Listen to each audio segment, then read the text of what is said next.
আল্লাহ পাক রব্বুল আলামিন মুহাম্মদ রাসূলুল্লাহকে বললেন, হে নবী, আপনি কাফেরদেরকে বলে যান যে তোমরা মৃত্যুবরণ করার পর তোমাদের শরীর, মাংস, তোমাদের হাড্ডি কতটুক মাটি খাবে সেটা আল্লাহ তাআলাই ভালো জানেন।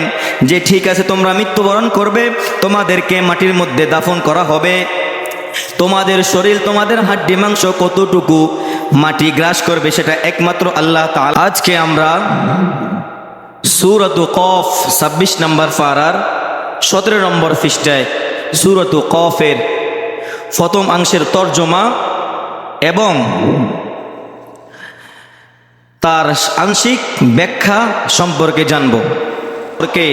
আলোচনা করেছেন যে মৃত্যুর পরে আমাদেরকে আল্লাহ পাক রব্বুল আলামিন আবার জীবন দান করবেন এবং আমাদের দুনিয়ার কর্ম অনুসারে কাউকে জান্নাত, কাউকে জাহান্নাম দান করবে।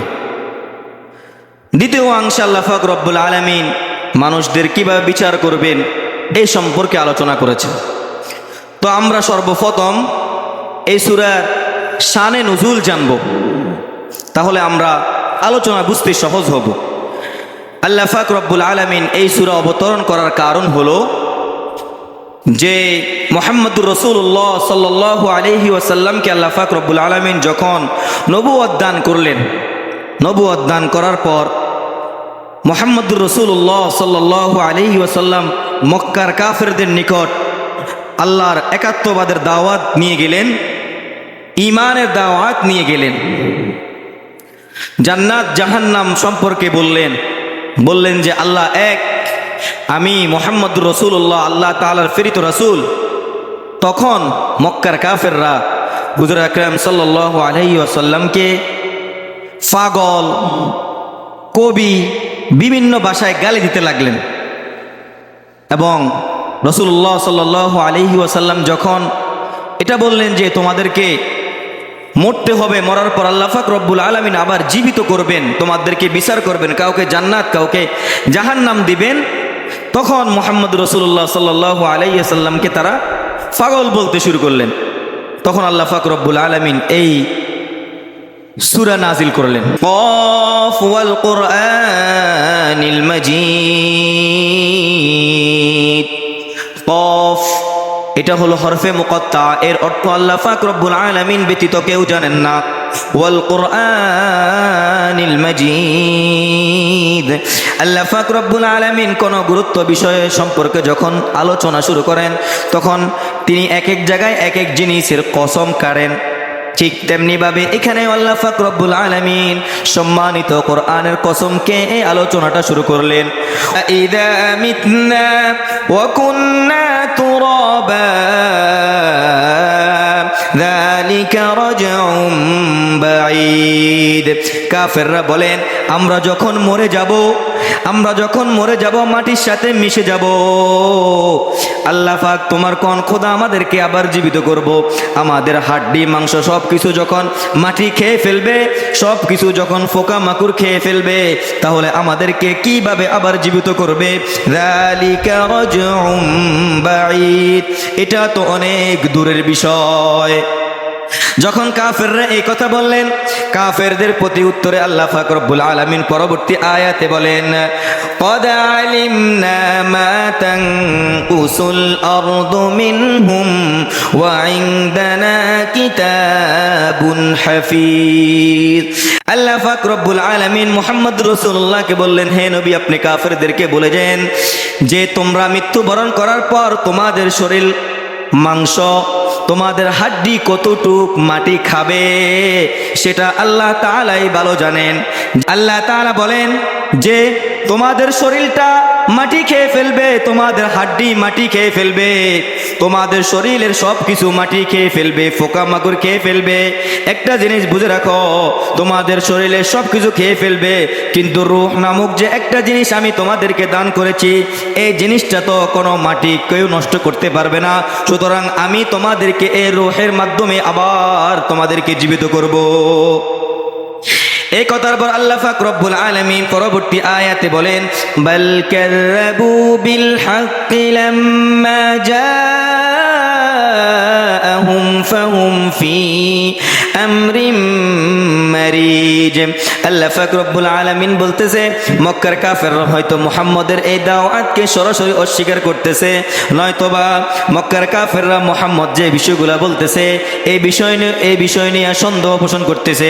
এই সংশয় দূর করার জন্য আল্লাহ পাক রব্বুল আলামিন মুহাম্মদকে বলে, হে আমার নবী আপনি চিন্তা করিয়েন না, তারা আপনাকে পাগল বলেছে, তারা আপনাকে কবি বলেছে, গালিগালাজ করতেছে, আপনি রাগ করেন না, আপনি তাদেরকে বুঝানোর চেষ্টা করেন। পরবর্তীতে আল্লাহ পাক রব্বুল আলামিন বলেন, আফালাম ইয়ানজুরু ইলাস সামাই ফাওকাহুম কাইফা বানাইনাহা ওয়া যায়্যানাহা ওয়া মা লাহা মিন ফুরুজ। আল্লাহ পাক রব্বুল আলামিন বলেন, তোমরা কি তোমাদের মাথার উপর আসমানের দিকে খেয়াল করো না? আফালাম ইয়ানজুরু ইলাস সামাই ফাওকাহুম, তোমরা কি তোমাদের মাথার উপরে আসমানের দিকে লক্ষ্য করো না? কাইফা বানাইনাহা, আমি ওই আসমানকে কিভাবে বানাইছি, ওয়া যায়্যানাহা, আমি তাকে কিভাবে সজ্জিত করেছি। অর্থাৎ তোমরা কি তোমাদের মাথার উপর আসমানের দিকে লক্ষ্য করো না, আমি এই আসমানকে কিভাবে বানিয়েছি, আমি এই আসমানকে কিভাবে চন্দ্র সূর্য এবং তারকারাজি দ্বারা সজ্জিত করেছি। ওয়া মা লাহা মিন ফুরুজ, যে আসমানের মধ্যে কোনো ফাটল নাই। আল্লাহ পাক রব্বুল আলামিন এই আয়াত দ্বারা বান্দাদেরকে বুঝাইতে চাইতেছেন, হে আমার বান্দারা, হে আমার মক্কার কাফেররা, শুনে রাখো, ভালো করে বুঝে নাও, যে আল্লাহ এই আসমান এত সুন্দর করে সৃষ্টি করতে পারেন, যে আল্লাহ আসমানটা এত সুন্দর করে সজ্জিত করতে পারেন, যে আল্লাহ আসমান সৃষ্টি করার ক্ষেত্রে তার মধ্যে কোনো ফাটল নাই, সে আল্লাহ তোমাদেরকে মৃত্যুর পরে আবার জীবিত করতেও সক্ষম। আল্লাহ পাক রব্বুল আলামিন বান্দাদেরকে বোঝানোর জন্য পরবর্তী আয়াতে কি বলে দেখেন। আল্লাহ পাক রব্বুল আলামিন বলে, হে নবী আপনি জানাইয়ে দিন, ওয়া নাযালনা মিনাস সামাই মাআম মুবারাকান ফাআমবাতনা বিহি জান্নাতিন ওয়া হাব্বাল হাসীদ, আমি আল্লাহ আসমান থেকে তোমাদের জন্য রহমতময় বরকতময় পানি নাজিল করি। রব্বুল আলামিন ওই আসমানের বরকতময় পানি দ্বারা তাদের জমিনকে সতেজ করে এবং তারা যে শাক সবজি রোপণ করে, ধান গম যত কিছু চাষ করে, আল্লাহ পাক রব্বুল আলামিন সেগুলাকে খাওয়ার উপযুক্ত করে দেয়। আল্লাহ পাক রব্বুল আলামিন যদি আসমান থেকে বৃষ্টি বর্ষণ না করতেন, কখনো দান ঠিক মতো হতো না। আল্লাহ পাক রব্বুল আলামিন যদি আসমান থেকে রহমতের বৃষ্টি বা নাজিল না করত, তাহলে যত শাক সবজি যত কিছু আছে কখনো ভালোভাবে সৃষ্টি হতো না, ভালোভাবে উৎপাদন হতো না। আল্লাহ পাক রব্বুল আলামিন এই আয়াত দ্বারা বান্দাদেরকে বুঝাতে চাইতেছেন, হে আমার বান্দারা, একটু মাথা চিন্তা ঠান্ডা করে বুঝো, যে আল্লাহ আসমান থেকে বৃষ্টি বর্ষণ করে তোমাদের জমিনকে সতেজ করে, তোমাদেরকে ফল মূল এবং শাক সবজি ভালোভাবে সতেজ করে খাওয়ার উপযুক্ত করে, যে আল্লাহ তোমাদেরকে এগুলা করে এবং যে আল্লাহ এগুলা করতে সক্ষম, সে আল্লাহ মৃত্যুর পরে তোমাদেরকে আবার জীবিত করতে সক্ষম। আল্লাহ পাক রব্বুল আলামিন এই কথাগুলোয় উদাহরণগুলো দিয়া বান্দাদেরকে, মক্কার কাফেরদেরকে বোঝানোর চেষ্টা করতেছেন যে মৃত্যুর পরে আবার তোমাদেরকে জীবিত করা হবে এবং তোমাদের দুনিয়ার কাজকর্মের কারণে কাউকে জান্নাত, যে ভালো কাজ করবে তাদেরকে জান্নাত দেওয়া হবে, যারা খারাপ কাজ করবে তাদেরকে জাহান্নাম দেওয়া হবে। আল্লাহ পাক পরবর্তী আয়াতে বলেন, রিজকাল লিল ইবাদ, অর্থাৎ যে আমি জমিন থেকে ফল মূল শাক সবজি দান সবকিছু এভাবে উৎপাদন করি, বের করি আসমানের বৃষ্টির মাধ্যমে, এগুলা হলো আমার বান্দার রিজিক, আমার বান্দাদের জন্য রিজিক। ওয়া আহইয়াইনা বিহি বালদাতাম মাইতা, এইভাবে আমি আসমান থেকে বৃষ্টি বর্ষণ করার মাধ্যমে মৃত জমিনকে আমি জীবিত করি। কাযালিকাল খুরুজ, আল্লাহ পাক রব্বুল আলামিন এই আয়াত দ্বারা বান্দাকে বুঝান, হে আমার বান্দা, আমি যেমনি ভাবে আসমান থেকে পানি বর্ষণ করে বৃষ্টি বর্ষণ করে তোমাদের মৃত জমিনকে জীবিত করি, ঠিক তেমনি ভাবে মৃত্যুর পরে আবার তোমাদেরকে আমি এইভাবে জীবিত করব।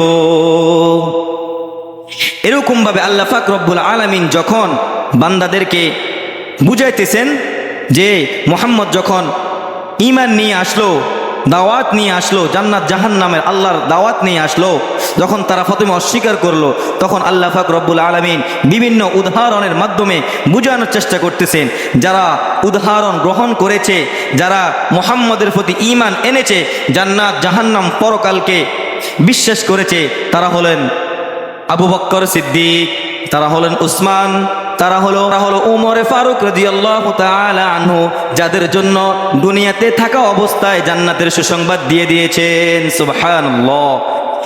এবং যারা এই উদাহরণগুলো শোনার পর মুহাম্মদকে অস্বীকার করেছে, মুহাম্মদকে পাগল বলেছে, তারা হলো আবু জাহেল, উতবা, সাইবা। তাদের জীবদ্দশায়, দুনিয়ার জীবদ্দশায় তাদের জন্য জাহান্নামের দুঃসংবাদ দিয়ে দেওয়া হয়েছে। এই জন্য ভাইরা আমার, আল্লাহ পাক রব্বুল আলামিন মৃত্যুর পরে আমাদেরকে জীবিত করবে, এই বিশ্বাস অন্তরে লালন করতে হবে।